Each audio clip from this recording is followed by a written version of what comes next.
everyone. Welcome back to the Book and Life podcast. Today we're going to have a brand new book guest on. Whether they're an author, an editor, a producer, you'll never quite know, so you're in for one hell of a ride. But today I just have to do the adverts and then I'll get us straight into that most important conversation. And as we do every week, I'm going to read The Shadow, which is part of the Time Guardian series, and this is book 4 from Marianne Curley. The battle is over, the war is won.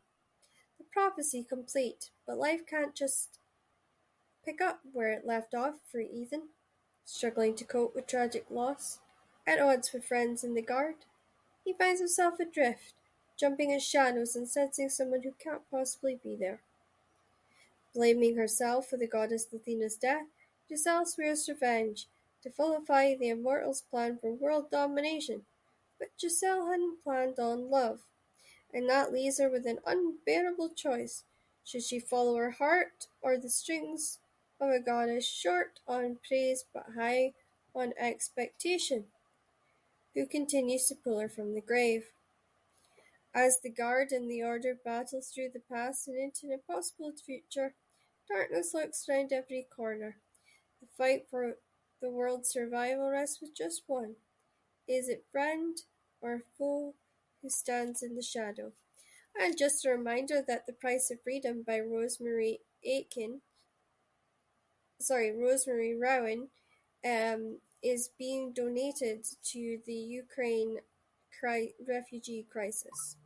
And here's the blurb for her book.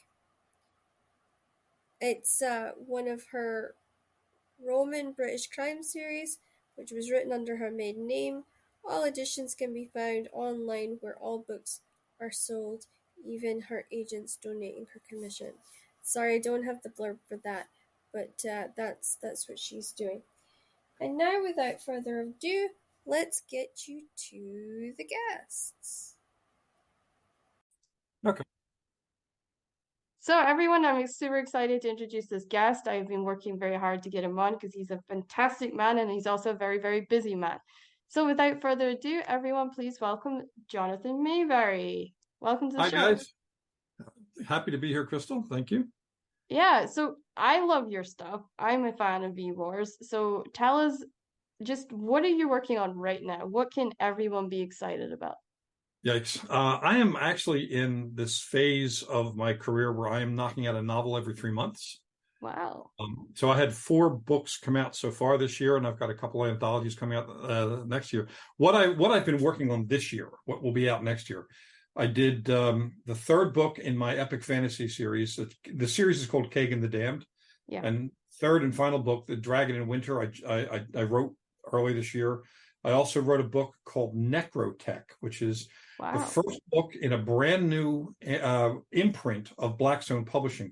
And for those listening who don't know what an imprint is, each publishing house is broken into divisions, each with their own publisher and their own kind of thematic goals. And Blackstone, which is one of the it's not the big 5, but it's definitely a big publisher, started a new imprint called Weird Tales Presents, which comes off of the Weird Tales magazine that's been around for 100 years, which I also edit. And this new imprint is going to be really dark, weird stories that are science fiction, fantasy, horror, mystery, whatever. Mm-hmm. Mine is deep space cosmic horror. So the premise is fun. There's a space station where they're doing experiments on teleportation. Yeah. And it accidentally teleports the entire space station 54,000 light years to the other side of the galaxy. Oh dear. They're never going to be able to get back. And it turns out that creatures like Cthulhu and so on that came to Earth to flee in fear of what was out there. And now we're out there. So, yeah. So that'll be out in May of next year. And it was such a fun book to write. I also did the first in the Sleepers War series, a brand new science fiction series that I'm co-writing with Weston Oakes. That first book just came out. I finished it early this year and it's already out. We were on a very tight timeline. I'll be working on books 2 and 3. And the other two books that came out are also tied to other series. One is Cave 13, which is the latest in my ongoing Joe Ledger series. And I'll be writing, actually, I am writing now the 14th book, which will be out next August, I'm thinking. Wow. So the new one's Cave 13, and it's really weird. And it's weird science, action, a lot of snarky humor. And I do deep research on a lot of different topics and have a lot of fun with it. And then I also have a new collection out called Long Past Midnight, which is short stories tied to my first three novels, the Pine Deep trilogy, which are small town horror, not science fiction, small town horror set in the suburbs of Pennsylvania, of Philadelphia in Pennsylvania. Oh, wow. So those are the projects I'm working on. I have, since I write mostly series, right now I'm doing a new book in each series to kind of nudge that along and having a blast. I'm also editing anthologies, and I have some new anthologies coming up like in the next few months. I have the Weird Tales, 100 Years of Weird, which is an anthology that collects some reprint stuff from Weird Tales, stories by Ray Bradbury, Richard Matheson, Isaac Asimov. Even, believe it or not, the playwright Tennessee Williams had written for Weird Tales. So it has a bunch of those, plus brand new stories by R.L. Stine, who created Goosebumps, and Laurel K. Hamilton, who did Anita Blake, and just tons of stuff. And that'll be out. I have a Weird West anthology coming out in November or December rather, called The Good, the Bad, and the Uncanny, Tales of a Very Weird West. So it's kind of like that. magic stuff set in the Old West. And then I have Joe Ledger Unbreakable, a collection of short stories set in my Joe Ledger world and what I did is I brought in friends of mine who are writers to write stories. So we've got Scott Sigler and Peter Kleins and, all these top, horror science fiction writers, and also the actor comedian Wayne Brady. Who happens to be a big fan of the books. And he collaborated with Maurice Broadus, who's an Afrofuturist writer, to do one of the stories. So it's going to be fantastic. It sounds like a hell of a run. Yeah, and I've got a bunch of other projects, some of which are under non-disclosure agreements, so I can't talk about them, but they're tied to either video games or an upcoming TV series that I can't talk about because of the strike. Oh, no, of course, yeah, because the strike is insane right now. I think it's affecting everybody, and especially I can definitely say that because I'm signed to do stuff and I can't even talk about it. And I'm like, well, this is annoying. As a podcaster, this is really annoying. So I get it. In fact, we were working. One of the projects we were working on was a horror show that might be set in Scotland, but I can't talk about it. Yeah. But I got a bunch of things, and the one thing I can talk about, because this was in open development before the strike, is Ian Somerhalder, who starred in my show V Wars. He and I and another writer who I can't yet name because of the strike. We're all working on a new version of V Wars, and that will take place several years later, be much darker and grittier, and it will dig in deeper on the issues of racism and intolerance, and because there are big factors in the book series that weren't covered as much in the one season we had on Netflix.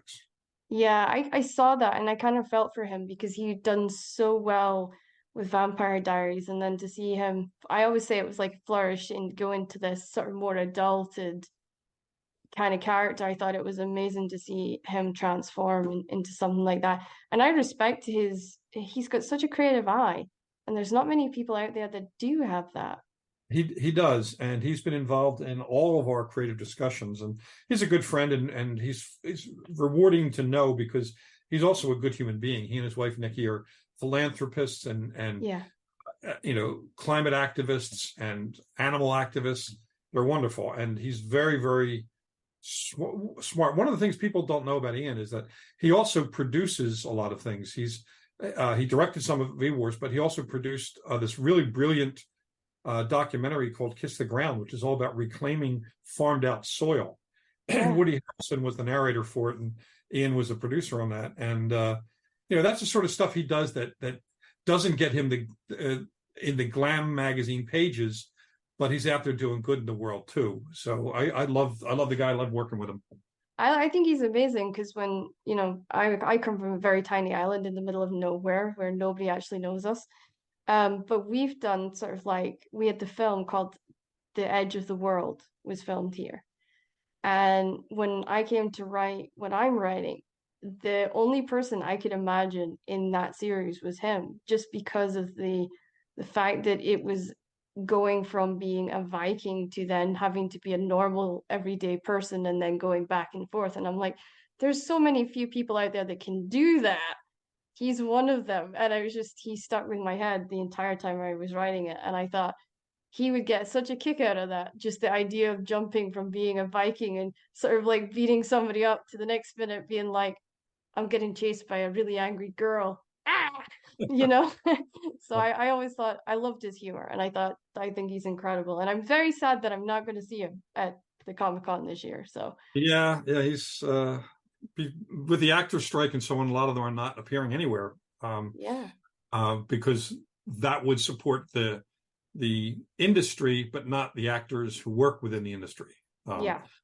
And it's funny because we had San Diego Comic-Con here a few months ago. I live in San Diego, and none of the actors were there, except a couple that came just to walk around as like conventioneers, going to the viewers room and so on. But it's a shame because a lot of the writers couldn't be there, and even those who couldn't actually talk about their shows. They couldn't even name their shows if they're on panels. It's very weird. The upside, and it was a small, look for upsides when you can find them, is that it actually turned Comic-Con into a con about comics, which it hadn't been since its inception. Yeah, and I think that's incredible because I think we almost forget that Comic-Cons are designed for the ones that actually write and create these incredible comics. And it's not easy to do that. I am impressed by anyone that can pull it off because I think it's an incredibly gift, it's a gift that's just not recognized enough, in my opinion. So yeah, and we've actually had comic book writers on the show this last couple of months because I've been reaching out. I want as many different writers to experience conversations and for the listeners to hear the conversations too. So whether you're a murder mystery writer or a romance writer or you're just a comic book writer, then you get the same equal opportunities on our show. And we have that same open conversation and open dialect. And I think that's really good for everybody. And it's good for writers who are coming up and they're like, well, I can't really find what my niche is. I can't find what makes me excited. And then they get to hear these podcasts and then something in them clicks. And I've had quite a few people have written to me saying, I was in college studying writing and I just couldn't understand it. Heard your podcast with so-and-so and bang, it was like my aha moment. Speaking of aha moments, what's been yours with all these different projects? A series of them. I mean, little backstory. I didn't actually start out wanting to write novels and comics, which is what I do for a living now. Yeah. I started out wanting to write nonfiction. In fact, the first, from college all the way up to the early 2000s, my side gig was always writing magazine feature articles and nonfiction books. Yeah. And I did thousands of articles and dozens of books, a lot of college textbooks and so on. My aha moment for career direction came. I was doing one nonfiction book called The Vampire Slayer's Field Guide to the Undead, which was a nonfiction book about supernatural predators, vampires, werewolves, and so on around the world and throughout history. Big, thick book. And I did tons and tons and tons of research on it. And I was delighted by the fact that there are so many variations on things like vampires and werewolves, and none of the folkloric versions of these monsters resemble the Hollywood versions at all. Yeah, that sounds about right. Yep. Yeah. So I started looking for fiction that used the folklore versions of these monsters. I could find very little. This was around, it was 23 years ago. So I started thinking about maybe writing a book, and my wife kind of nudged me into it. So I took a couple of years and just focused on writing my first novel, which was a horror novel where people encounter vampires and werewolves, but they're not the kind that you see in books and movies, which means they don't know how to fight them. Yeah. And there's a pretty high attrition rate as a result. And in writing that book, I discovered a passion for fiction, which I never knew I had. It was very much like light just coming on all around me, like, this is what you should have been doing. That book, Ghost Road Blues, I finished in 2004. I got an agent really quickly, and she sold it to the second publisher who looked at it. And then it was published in 2006, which was the start of my fiction career. And it was, I was just happy that anyone was reading the darn thing. Yeah. And it turned out to be not only very popular, but got nominated for 2 Bram Stoker Awards, which is the horror industry's kind of Academy Awards. Funny thing about that, the 2 categories it was nominated in, one was Novel of the Year, which I lost to Stephen King. And if you're going to lose to Stephen King. Yeah, exactly. Yep. And I only lost by 2 votes, too, though he pointed out to me when I first met him that he has 2 sons who are voting members. So, you got screwed on that one. But no, he won for Lissy's Story, which is one of my favorite of his novels. So there's not only no shame, I got to be nominated alongside one of my favorite novels. That's great. And I got to get to know Stephen King and his family. The category I was nominated for was Best First Novel. Wow. And I had come to realize that that's the more important award. In fact, several people told me that. It doesn't feel like Best First Novel is as important as Novel of the Year, but as was pointed out, it's your opening statement about your potential, and it won an award. Yeah. So as a validation moment, definitely an aha. It's like, well, I think I found my calling. Yeah. So that was 2006, and now it's 2023, and I'm writing my 50th novel. Wow. Yeah, you're like me. You just never stop with the writing. That's for sure. And I started when I was 48, and I'm 65 now. So, I want to write as much as I can for the rest of my life, however long it's going to be. So you're doing a Terry Pratchett then. Pretty much, I'm knocking out a novel every 3 months. I'm editing usually between 2 and 4 anthologies every year. I edit Weird Tales magazine every year. I've been editing Weird Tales magazine for the last few years, and banged out 150 short stories. And also, I've been writing for comics. Marvel contacted me, and then Dark Horse and IDW, and I've been writing for a bunch of different companies. So I'm having the time of my life playing in my imagination. It's the best place to be, I can tell you that. Getting paid to essentially daydream all day long is not the worst job description I've ever heard. No, it's definitely not, because when I got into my site, I've just done my first fantasy novel, which was the scariest thing for me. I started out in contemporary, and I did basically I did this whole thing set in the wrestling world because that's what I grew up in. That's what I knew. And my publisher just, Did you say the wrestling world? Yeah. Okay. I know it takes everyone off. Totally takes them by surprise. But yeah, I grew up with wrestling, and then I made friends with wrestlers, and then I kind of became one of these sneaky little people that sort of sneaked my way into their world and became friends with them. And before they knew it, they were like, "Wait, when did we become friends with her? She's never been in the ring with us. She's never done anything." And I'm like, "Yep, I've been here for years." I actually knew 2 professional wrestlers. I interviewed them for my school newspaper when I was going to Temple University, and then we became friends. Bruno Sammartino, who was one of America's top wrestlers, and Andre the Giant. Wow. And 2 of the nicest, sweetest guys, and I got to sit on them rehearsing their fight for that night. Yeah, it is amazing when you see it. And funnily enough, you actually have a fan who's a wrestler. Oh? And his name is Raven. Really? Yeah. He actually likes your stuff. He asked me to put you 2 in contact, which I will do after the show. I would love that. And in fact, the editor who publishes my Joe Ledger and fantasy, my thrillers and fantasy, he is a huge wrestling fan and has published a number of autobiographies of professional wrestlers. Yeah, that's incredible. It's that's the thing what I was saying to everybody I work with. You don't actually realize how far wrestling's creeped into the entertainment industry until you're sitting having conversations with people that are executives in some of the top companies, and they turn around and go, "Oh my God, you're a fan of so and so? So am I." And you just see that little kid come out of them.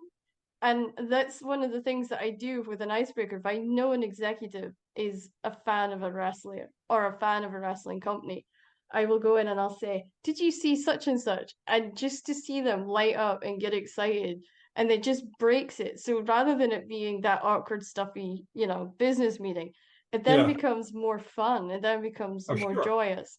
And I think that's why I get along with so many people in Hollywood, because I show up and I'm in like a wrestling t-shirt and jeans, or I'm not the typical writer that people meet, and they look at me funny, like, wait, this girl's turning up in a wrestling shirt and jeans, like, who is this chick? So I always kind of played on that, and I love it because I've got my co-author for years was Joey Legend, and he's one of the most underrated wrestlers on the planet, but he has the biggest gifts when it comes to training wrestlers. He's trained some of the biggest names in the world. And so I wrote with him for years, and the arguments you would hear back and forth between us, it was like father and daughter just going back and forth all the time.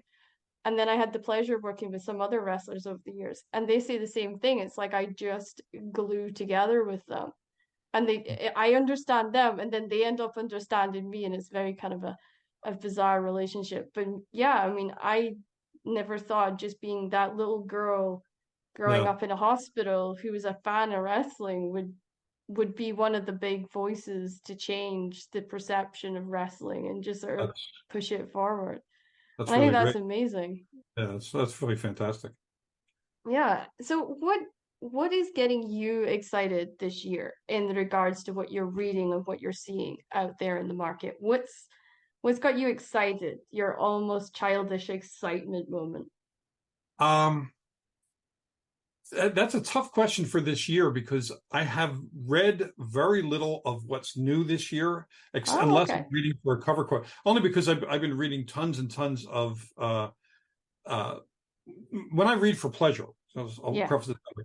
It's generally I tend to do series. So I'm doing the Patrick O'Brian audiobook series, 21 very long novels, Yep. uh, Napoleonic Wars, sea stories. I I'm going through. After that, I'll be going through the Hap and Leonard books by my buddy Joe Lansdale. Again. So I've been kind of focused on entertainment reading, except when I'm doing cover quotes, cover blurbs. Like Yeah. I just got a Tim Levin novel for a cover blurb, and I love Tim's writing. He's a great guy. But there are a number of books that I have read. Of course, the new Christopher Golden novel, the new stuff by John Sanford, and basically a lot of my friends, well, all of my friends are writers. Yeah. So if either they want me to read something for a cover quote, or they just send me an ARC, an advanced reading copy for fun, I tend to gobble that up. And some of it is, this business has a lot of non-disclosure agreements or holds on conversation because they haven't put together their marketing plan. Yeah, So I understand that really well. Yeah. so some of the most exciting books I'm reading, I can't actually talk about because as soon as the publisher has my blurb intact and any other blurbs they're getting, then they'll announce it to the public, usually Yeah. in time with a cover reveal. So they don't want me blabbing about it because they don't want me going off on a talking point that isn't one of theirs.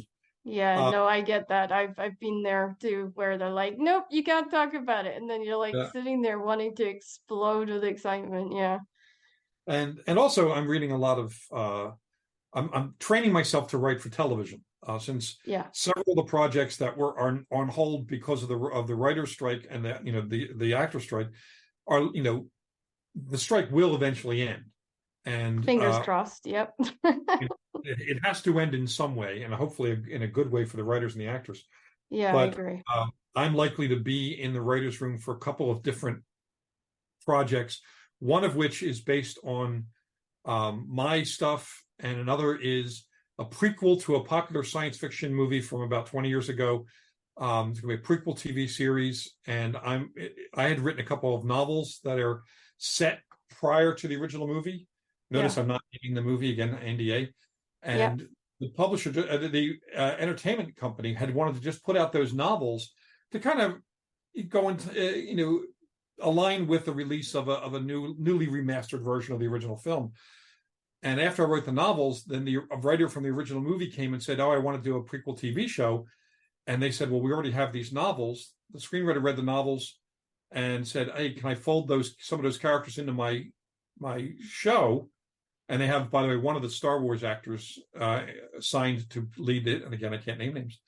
Yeah, it's horrible, So, isn't it? so yeah, this is what panels are like when we have to talk about this sort of stuff. But in any Yep. case, if the show goes forward, which it looks likely, I will be one of the writers. Not a That's full time, incredible. not full time in the writers' room, because I have my novel business, and that's keeping me quite busy. But maybe write an episode or two, especially those that focus on my characters, and that will be fun. And that will probably get me into the writers' room and so writers' union. So I know that feeling. Yeah, I'm sitting on the same boat as you, thinking I'm gonna be in there soon, and this is gonna be weird, and well, it's one of those things where it's not like I have a burning desire to be in the writers' union. I would like to write for television, but not at the expense of me writing novels. Novels are my love right now. So yeah, no, I get it. I'll take a comic book project before. Like, I've been offered a couple of things for film, but Yeah. they weren't in my area of preference. I won't say anything bad about them, but one horror movie in what they call the torture porn genre. Oh, Where geez. Yeah. it's not actual sexual porn. It's just where it's self-indulgent violence. And Yeah. they No, I knew what you were on about. Being yeah an they erotic asked author, I know all of the yeah. details. Yep. So they asked me to write a script to reboot the series, and they offered me really nice money, but I I don't like that kind of film. So No, it would be and I don't want to do something just as a cash grab. So exactly. You need to be passionate about it. And that's what I say to everyone. Don't always look at the numbers on the page. It's about what you feel passionate about.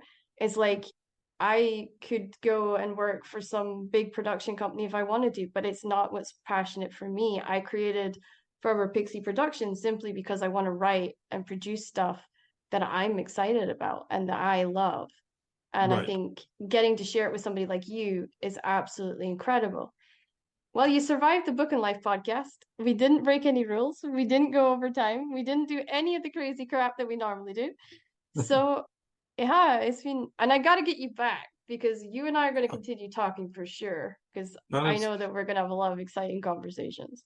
Yeah, and if we can do that, if we do it after the strike, there's a lot of stuff that I alluded to that I can actually talk Well, about. yeah, we could actually talk about it. And maybe you never know. Maybe there'll be something that we end up working on together in the future. But there's one thing I just wanted to kind of plug a little bit before Yeah, we go go. for it. Uh, the most recent of the Black Panther films, Black Panther: Wakanda Forever. Yeah.